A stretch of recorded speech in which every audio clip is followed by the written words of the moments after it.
Google Pay இனிமே free கிடையாது. இது வரைக்கும் கூகுள் பே யூஸ் பண்ணி ஃப்ரீ டிரான்சாக்ஷன் பண்ணிருந்தீங்கன்னா இப்போ இதை கேளுங்க.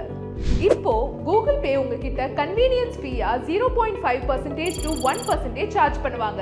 பிளஸ் எலக்ட்ரிசிட்டி கேஸ் பில்ஸ்க்கு ஜிஎஸ்டியும் சார்ஜ் பண்ணுவாங்க. ஆனா நீங்க உங்க பில்ஸை டெபிட் ஆர் கிரெடிட் கார்டு வழியா பே பண்ணா மட்டும்தான் இந்த ஃபீ சார்ஜ் அப்ளை ஆகும். உங்க பேங்க் அக்கௌண்ட்டோட லிங்க் பண்ணியிருந்தா இப்போதைக்கு நீங்க எந்த எக்ஸ்ட்ரா சார்ஜும் பே பண்ண தேவையில்லை. ஏன் இப்போ மட்டும்? யூபிஐ டிரான்சாக்ஷன் இந்தியாவில் ரெக்கார்ட்ஸ் பிரேக் பண்ணாலும் அது மோஸ்ட்லி ஃப்ரீ தான்.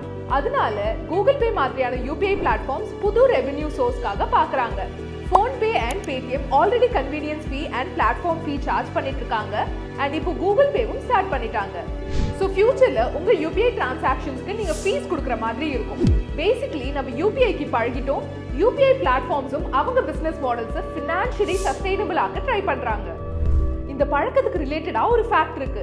ஒவ்வொரு வருஷமும் இந்தியாவில் யூபிஐ டிரான்சாக்ஷன் 39% க்ரோ ஆயிட்டு இருக்கு.